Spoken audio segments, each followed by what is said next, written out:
11th November 1987। शुभ चिंतक बनना यही सहज रूप की मनसा सेवा है जो चलते फिरते हर ब्राह्मण आत्मा व अनजान आत्माओं के प्रति कर सकते हो। आप सबके शुभ चिंतक बनने के वाइब्रेशंस वायुमंडल को व चिंतामणि आत्मा की वृत्ति को बहुत सहज परिवर्तन कर देंगे।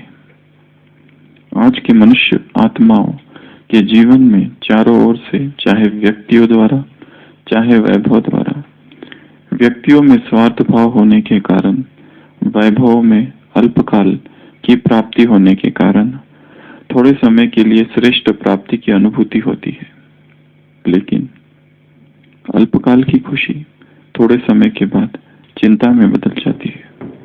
अर्थात वैभव व व्यक्ति चिंता मिटाने वाले नहीं, चिंता उत्पन्न कराने के निमित्त बन जाते हैं।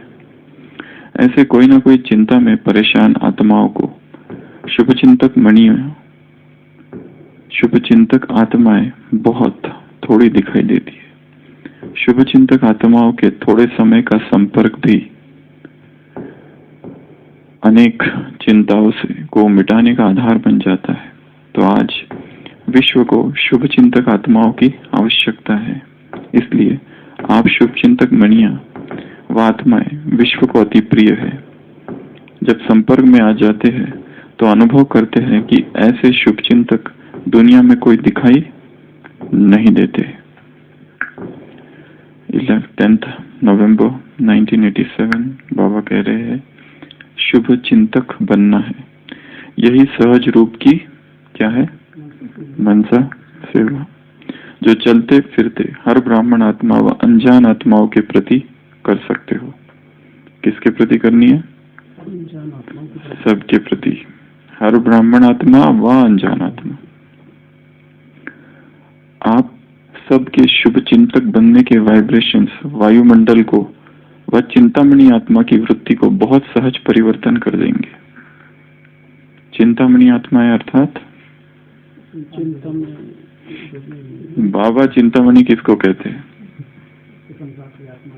संसार की आत्माओं को चिंतामणि, और चिंतामणि किसे कहा जाता है संसार में? जो चिंता नाशक है। बाबा जब कहते हैं चिंतामणि अर्थात चिंताग्रस्त आत्माएं, और चिंतामणि वास्तव में संसार में वह कल्पित वस्तु या पत्थर कहेंगे जिसकी प्राप्ति के बाद सर्व चिंताएं से व्यक्ति मुक्त हो जाता है। वो चिंतामणि है। जैसे पारस पत्थर होता है, जैसे पारस मणि होता है, वैसा चिंतामणि मतलब जिसके पास चिंतामणि जिसे मिल जाता है उसकी सारी इच्छाएं पूर्ण हो जाती है। देवी का नाम देवी का नाम है चिंतपूर्णी। चिंतपूर्णी ज्वाला जी के बिल्कुल पास में। अच्छा, जम्मू नहीं, ज्वाला जी हिमाचल चिंतपूर्णी। तो बाबा जब चिंतामणि शब्द मुरलियों में जब आता है तो उन आत्माओं के लिए आता है जो चिंता से भरी हुई है, चिंताओं में डूबी हुई, चिंताओं से ग्रस्त। परंतु वास्तव में चिंतामणि शब्द जो है वो उस पत्थर के लिए कहा जाता है कि जिसे प्राप्त होकर सारी चिंताओं से व्यक्ति मुक्त हो जाता है। गणपति का भी, हाँ, मतलब वही देवता या वस्तु या पदार्थ या पत्थर जिसे प्राप्ति के बाद चिंता सर्व दुख से व्यक्ति मुक्त हो जाता है।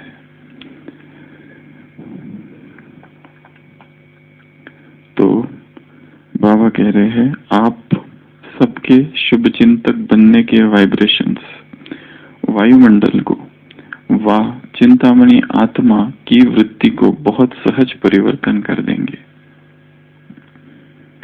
आज के मनुष्य आत्माओं के जीवन में चारों ओर से, चाहे व्यक्तियों द्वारा चाहे वैभव द्वारा, व्यक्तियों में स्वार्थ भाव होने के कारण, वैभव में अल्पकाल की प्राप्ति होने के कारण थोड़े समय के लिए श्रेष्ठ प्राप्ति की अनुभूति होती है, लेकिन अल्पकाल की खुशी थोड़े समय के बाद चिंता में बदल जाती है। संसार में जो भी प्राप्तियां है वो अल्पकाल की है, क्षणिक है, और जो भी कुछ वो करते हैं वो अंततोगत्वा चिंता में परिणित हो जाता है, चाहे व्यक्तियों जो द्वारा चाहे वैभव द्वारा। जैसे उस दिन भी कहा था, ये संसार क्या है? असार दुखालय। कहाँ से भी खाओ केक को, कहाँ से भी खाओ, क्योंकि केक बनाने वाले ने बता के रखा है। उस दिन टोले में भी केक ही था। अच्छा क्योंकि केक बनाने वाले ने खुद बताया कि ये कैसा बना हुआ है। इसलिए थोड़े समय के लिए श्रेष्ठ प्राप्ति की अनुभूति होती है, लेकिन अल्पकाल की खुशी थोड़े समय के बाद चिंता में बदल जाती है। अर्थात वैभव व व्यक्ति चिंता मिटाने वाले नहीं, क्या करते हैं? वो चिंता उत्पन्न कराने के निमित्त बन जाते हैं। जो भी वो कुछ करता है चिंता उत्पन्न होती है उससे,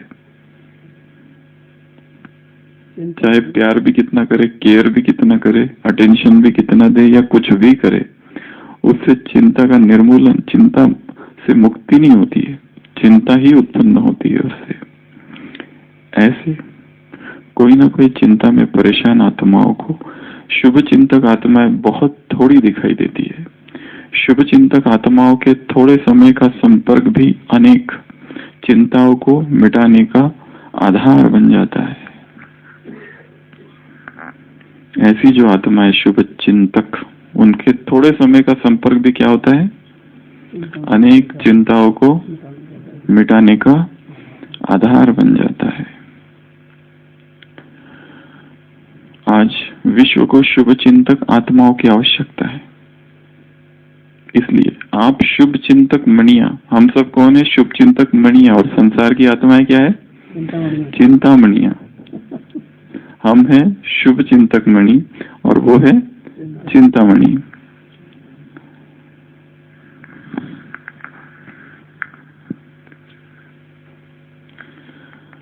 इसलिए आप शुभ चिंतक मणिया व आत्माएं विश्व को अति प्रिय है। जब संपर्क में आ जाते हैं तो अनुभव करते हैं। वो लोग क्या अनुभव करते हैं? संसार की आत्माएं क्या अनुभव करती है? कि ऐसे शुभ चिंतक दुनिया में कोई दिखाई नहीं देते।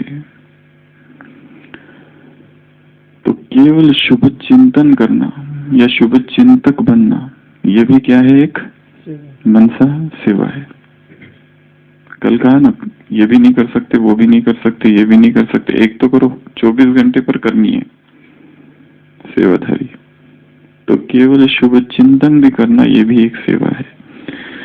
तो यहाँ बाबा ने बहुत अच्छी बात जो कही है,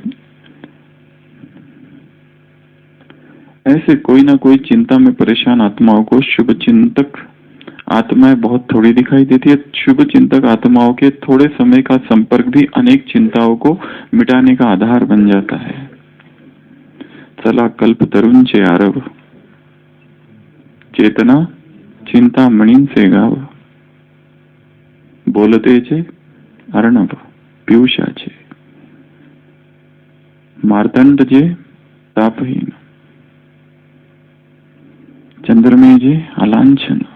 ये संसार की जो महान आत्माएं, इनके लक्षण बताए हैं।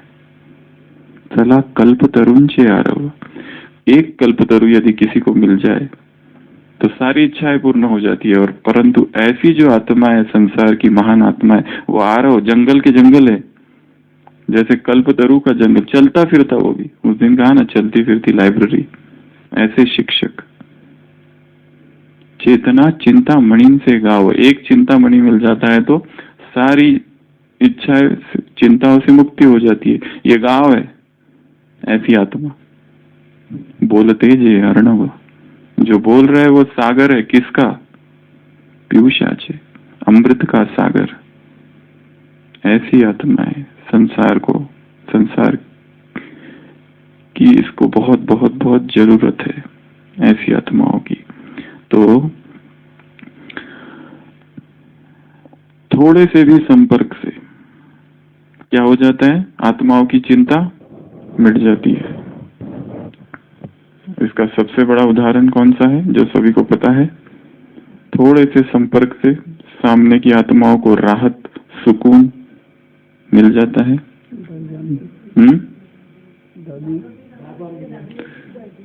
अच्छा, बाबा कौन सा? दादियों के सामने जाते हो तो हल्का महसूस करते हैं, या बाबा के सामने जो भी आता था वो विरोधी भाव से अगर आता है तो सहयोगी बन जाता था। और मम्मा के सामने, बाबा के सामने, दादियों के सामने, यज्ञ में तो ऐसे बहुत उदाहरण है, परंतु यज्ञ से बाहर द्वापर से अब तक का जो काल है उसमें भी ऐसे बहुत सारे उदाहरण है। जो उदाहरण बार बार कहा जाता है महाभारत का कौन सा? थोड़े से संपर्क से आत्माओं को राहत मिल गई, जिससे युधिष्ठिर का जीवन में एक ही पाप किया था, तो उस एक पाप के लिए एक बार झूठ बोलना पड़ा था या बोला था, उसके लिए कुछ समय के लिए नरक जाना पड़ा। तो कुछ समय नरक रहने के बाद युधिष्ठिर को जब देवदूत लेने आए कि चलो समय पूरा हुआ, अब तुम्हें स्वर्ग की ओर चलना है, तो सारे जो नरक निवासी थे वो कहने लगे कि थोड़ी देर और रुको, आपके यहाँ केवल उपस्थिति से हमें राहत मिल रही है। वहां की जो पापात्माएं थी, दुखी आत्माएं, अशांत आत्माएं थी, तो महान आत्मा या ऐसी शुभचिंतक मणि आत्माओं के संपर्क से थोड़े समय भी अगर दूसरी आत्माओं के संपर्क में से आ गई आत्माएं, तो उन आत्माओं को सुकून, राहत, चिंता से मुक्ति का अनुभव होता है। इसके लिए युधिष्ठिर कहता है कि मुझे अगर मेरे यहाँ उपस्थित रहने से इन आत्माओं को राहत मिल रही है तो मैं यहीं रहूंगा।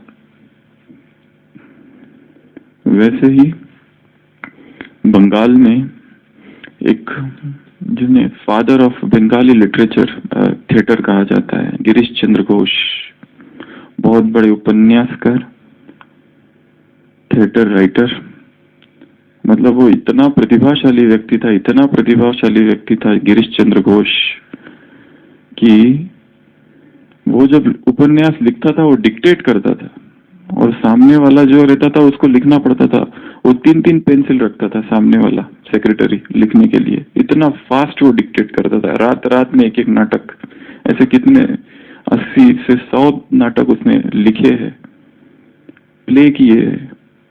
इतनी सारी उसमें योग्यता है, इतनी सारे उसकी बुद्धि इस तरह से काम करती थी कि कोई व्यक्ति पेन से नहीं लिख सकता था, क्योंकि पेन में इंक में डुबो तब तक वो पॉइंट मिस हो जाती थी।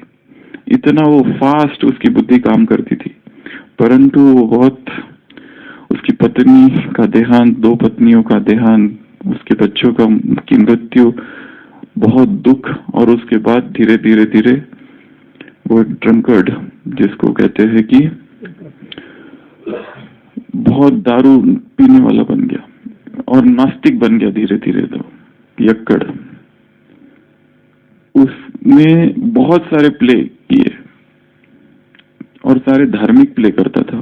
कभी रामायण का, कभी महाभारत का, चैतन्य लीला करके जब उसने प्ले किया था एक बार, उस सभा में ऑडियंस में एक व्यक्ति बैठा, रामकृष्ण परमहंस, और गिरीश चंद्र घोष का और रामकृष्ण परमहंस की जो मुलाकात है, थोड़े समय की वो मुलाकात, परंतु उस मुलाकात ने गिरीश चंद्र घोष को पूरा बदल दिया।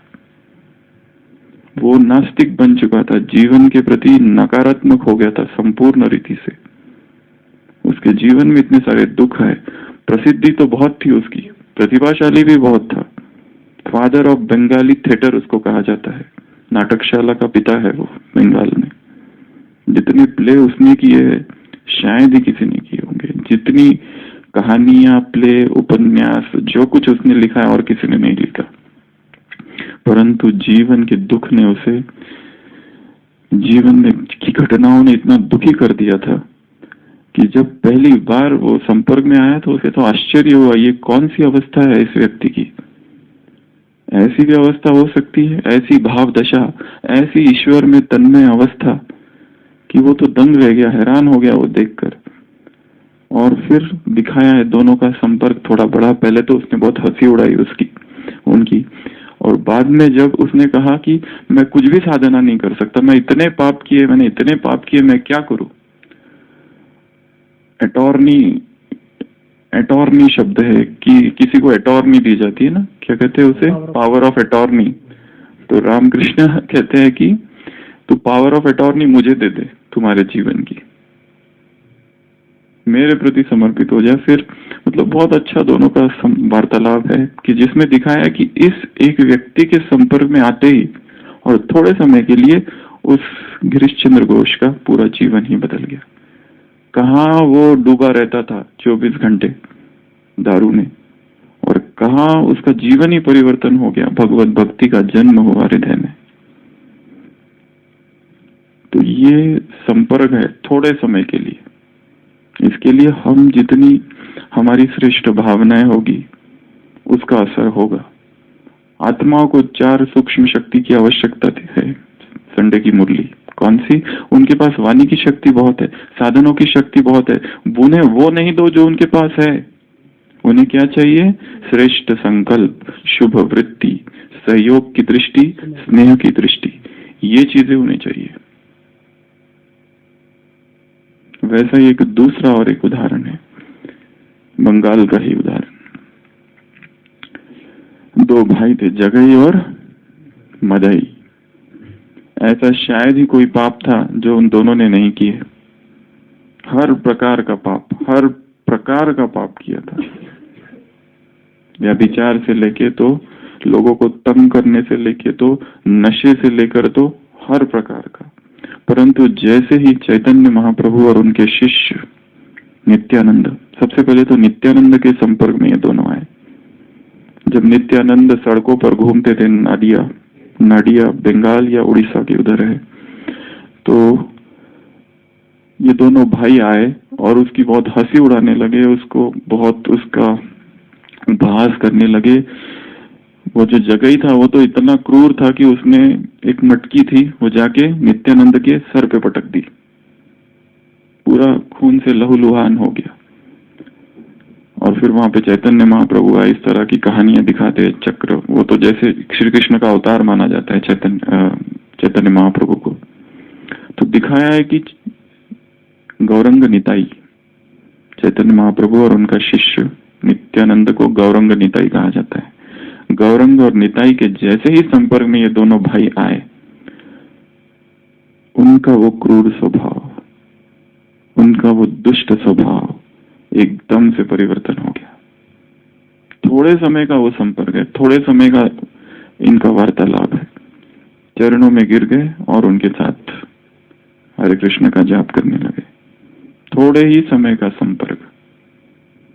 ऐसी जो आत्माएं हैं, हाँ, अभी तीसरा उदाहरण है गौतम बुद्ध के जीवन के 2 उदाहरण है। एक तो अंगुलीमाल, जिसकी यहाँ पर 1-2 बार चर्चा हमने की थी कि कैसे उसके संपर्क में आते ही उसका वो हिंसक भाव, उसने देखा कि सब मुझसे भयभीत है परंतु ये व्यक्ति मुझसे बिल्कुल भयभीत नहीं है। उसे जैसे कोई भय ही नहीं, ये अभय की अवस्था को प्राप्त हुआ। कौन व्यक्ति है? और उसके संपर्क में आते ही उसका वो पूरा हिंसक भाव समाप्त हो गया, एकदम वो सनातन। इस भाव जैसे कि उसकी शरण में आ गया हो। वैसा ही दूसरा उदाहरण आम्रपाली, उसका भी कैसा जीवन था, परंतु जैसे ही बुद्ध के संपर्क में वो आई, जीवन परिवर्तन हो गया पूरा के पूरा। वैसे ही वाल्मीकि का भी दिखाते हैं। कहाँ वो जीवन, वो डाकू था, रत्नाकर दाह। जैसे ही नारद के संपर्क में आया, वैसे ही जीवन बदल गया। उसे तो ये भी नहीं पता था तपस्या कैसे की जाती है, मंत्र जाप कैसे किया जाता है। उल्टा जाप किया, मारा और इतना श्रेष्ठ।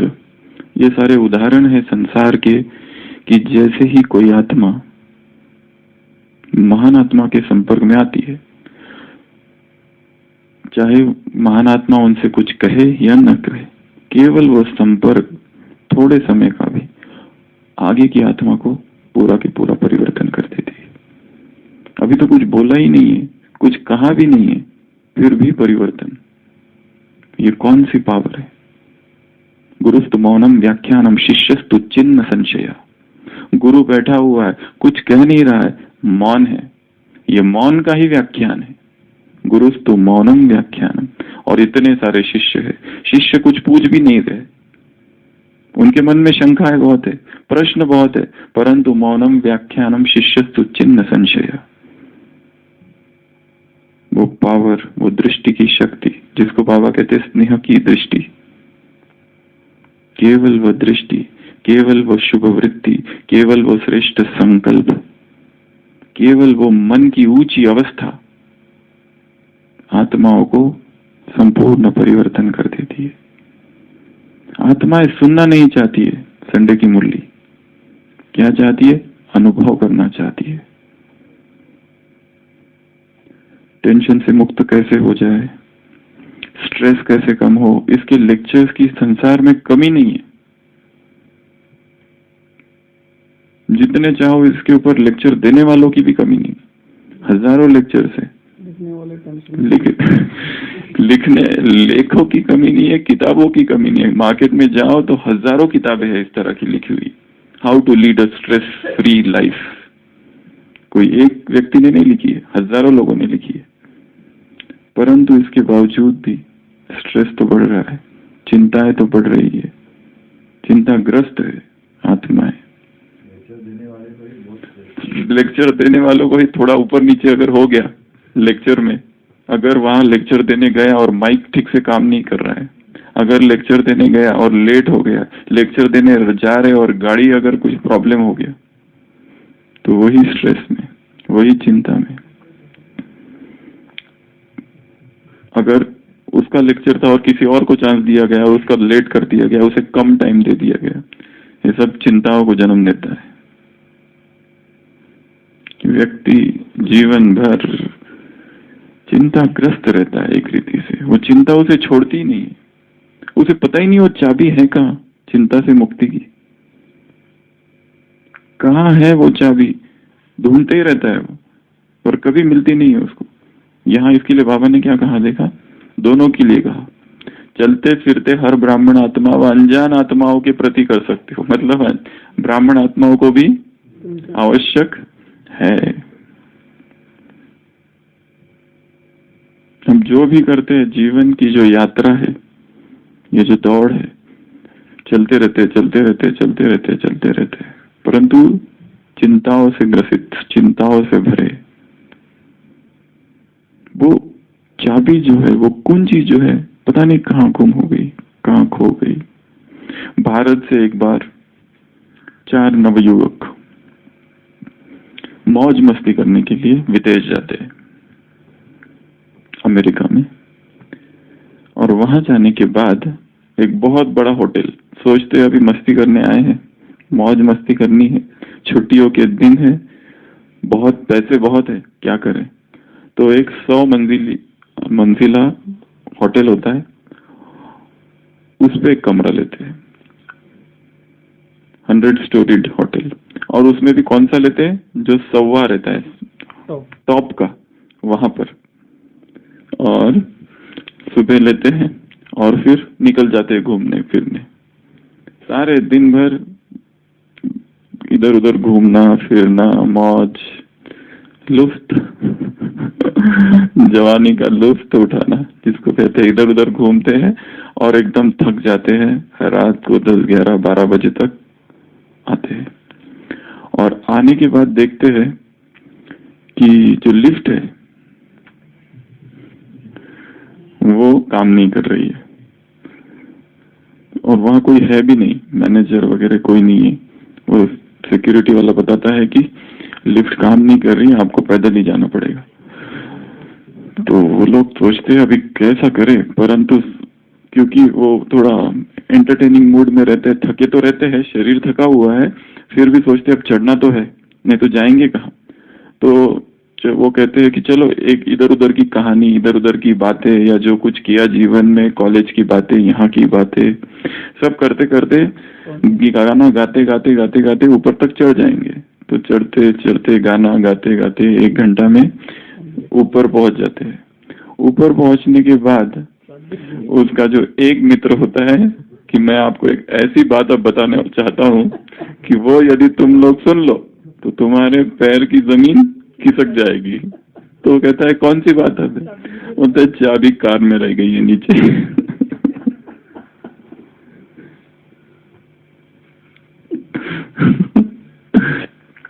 ये कहानी उन मित्रों की नहीं है, मनुष्य मानवता की कहानी है, मनुष्य जाति की कहानी है। खुशी की चाबी पता नहीं कहाँ बंद है और हम चढ़े जा रहे हैं ऊपर ऊपर, सोच रहे वहां है, वहां जाके आराम करेंगे, और वहां पहुंचने के बाद पता चलता है चाबी है ही नहीं। क्या करे, कहीं तो रह गई है बंद किसी कार में। तो संसार में चिंताएं, चिंता बढ़ गई, नोट बंद हो गए। 500 और 1000 की नोट।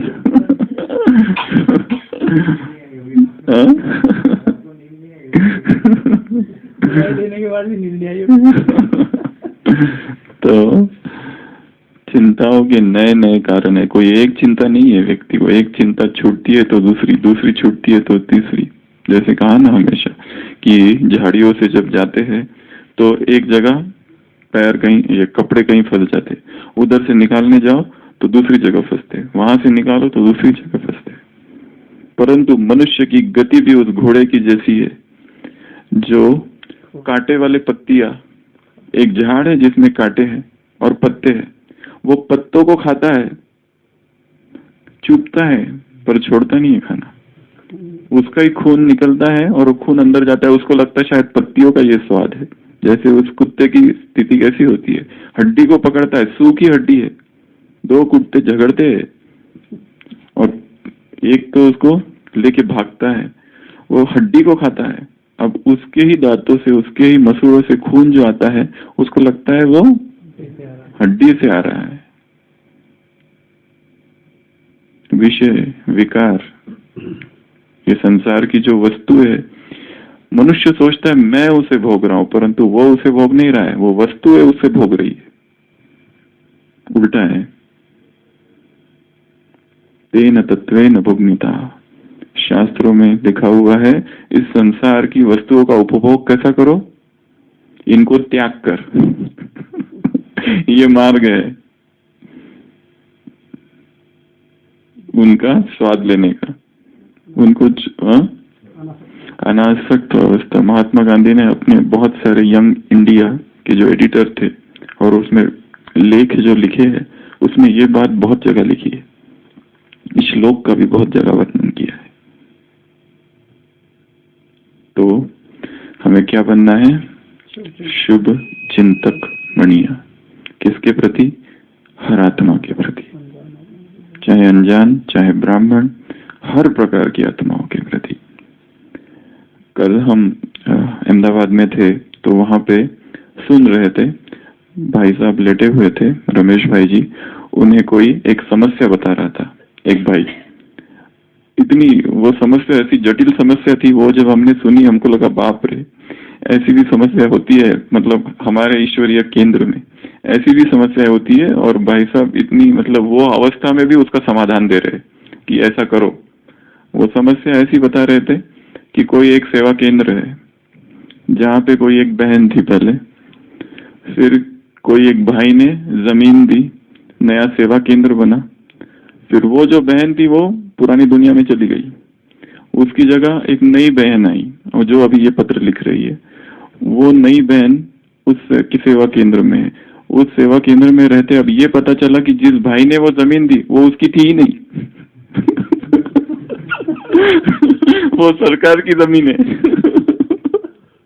तो वो अतिक्रमण की हुई जमीन है। तो अभी भाई साहब क्या करना चाहिए? सरकार से क्या विनती करनी चाहिए? सरकार जमीन देने को कैसे तैयार हो जाए, वो भाई तो कहानी पता नहीं कहाँ चला गया। मतलब ये जटिल समस्या है इस तरह की। तो समस्या केवल उधर नहीं है, इधर भी है। फाउंडेशन तो इधर ही है। तो हमें शुभ चिंतक मणि बनना है, और संसार की जो हालत है, आत्माएं हैं, चिंतामणि आत्माएं, उन्हें चिंताओं से मुक्त करना है। यही हमारी सबसे बड़ी मनसा सेवा है। तो आज हम जीवन की अंतिम सांसें गिन रही ऐसी आत्माएं, मरणासन, डाइंग, मॉरिबेंड, ऐसे जो पेशेंट कहो, व्यक्ति कहो, उनको सकाश देंगे। क्योंकि उस समय व्यक्ति को अपना सब कुछ याद आता है। जैसे दशरथ का दिखाते हैं ना, जो एक पाप तो भूल चुका था क्या पाप किया, परंतु मरते समय वो याद आ गया। जन्म जन्म मुनि जतन कराई, अंत राम कहीं आवत नहीं। सारे जीवन भर राम राम का, पर अंत में राम नहीं आता है, बहुत मुश्किल है। तो ऐसी जो मरणासन्न आत्मा है, उन्हें आज हमें सकाश देनी है। हम शांति।